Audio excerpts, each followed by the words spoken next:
we're just showing off. We've got a gigantic studio now with a big sign that says Fox and Friends. 7:33 here in New York City. Right now, let's dial in former Secret Service agent, former New York City Police Department detective, and the host of Renegade Republican, Dan Bongino, who joins us from down in Palm Beach Gardens today. Dan, good morning to you. Good morning. Hey, thanks for being here. By the way, thanks for the promotion, but I was just a cop, not a detective. Okay. I appreciate You could have been, if you stayed with it, you would have been a detective. Dan, how about the news this morning? Right. Finally, an arrest for the anti-Trump leaks. A 25-year-old girl, her real name is Reality Winner, and she has been arrested, charged with espionage for handing classified information to the press. What do you know about her? Who is she? Yeah, you know, she's a Bernie Sanders supporter, which really tells you everything you know. I'm sure she donates all of her salary in her redistribution efforts as well to combat income inequality. You know, it's just these people are unbelievable. What's really upsetting me about this, and Ainsley, listen, I'm speaking from experience here, not with forked tongue, because I resigned my job in the Secret Service. I'm not asking for a pity party, but I gave up my salary, my health benefits, and everything because I felt like the country was headed in the wrong direction under Barack Obama. So here's my advice to these leakers. Grow a spine, you gutless punks.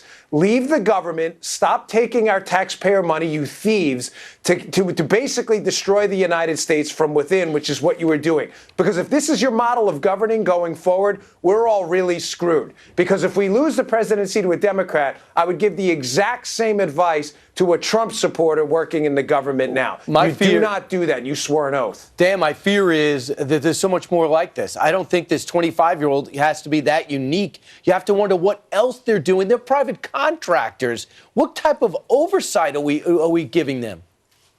Yeah. Sadly, there's a large cadre of losers right now working within the government amongst very patriotic people, by the way. Thankfully, Absolutely. we have a lot of good people in here as well, whose loyalty is not to the government, it's to their political ideology first. Go find a new line of work, you spineless cowards. You're in the wrong field. Well, you know, over the last couple of months, Donald Trump, the president, has made it very clear that, you know, while the FBI and these various congressional committees are investigating the Russia thing, he has said the real story are the leakers, these leakers.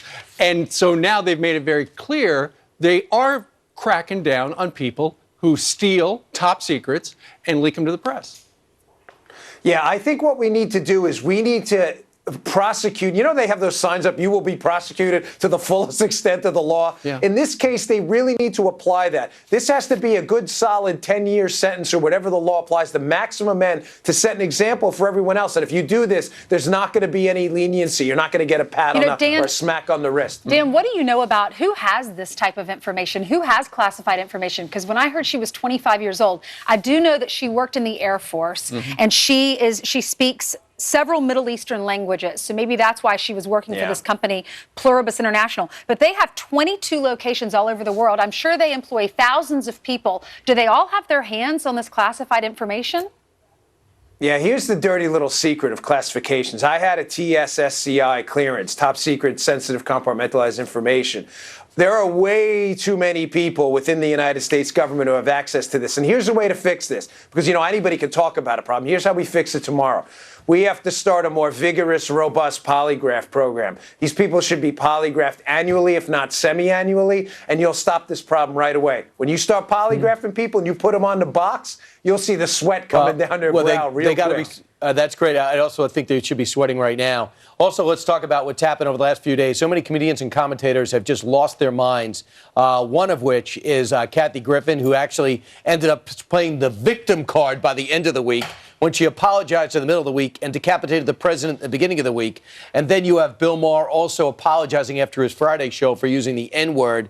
But they both had sympathetic ears on the couch of The View. Listen to Joy Behar. Bill Maher is one of the good guys in this fight against Trump right now, that I believe that he is anyway. There seems to be this assault on comedians, and within the Kathy Griffin case, which I think you're going to bring her up, there's a lot of overkill going on right now. Okay, she made a mistake, she did something stupid, she said she's sorry, and now they're piling on her like she's Charles Manson. Get over it. An assault on comedians. Yeah, you know, where's the bravery in Hollywood anymore? Like, what happened to the Duke, right? John Wayne or Charlton Heston? I mean, we have a clown class right now in Hollywood right now that have no guts at all. Here's my advice to Hollywood, right? You want to be brave, stand up for something on principle, right? Come out and say, I can't stand Donald Trump. I don't like his politics. I can't stand his political ideology. But let's all agree right now that a mock decapitation with blood down the face is probably not a good idea. But they have no guts. There's no bravery at all. They just fall off the cliff like a bunch of Hollywood lemmings because they want an applause line from the crowd. It's embarrassing. They should be humiliated. Right. I am tired of everyone calling for everybody else to get fired, but among the people who wanted him to go, Black Lives Matter leader DeRoy McKesson. So let Joy Behar call Black Lives Matter and let them work it out. Thanks a lot, Dan Bongino. You got it, guys. Good to be here. Thanks, Dan. Good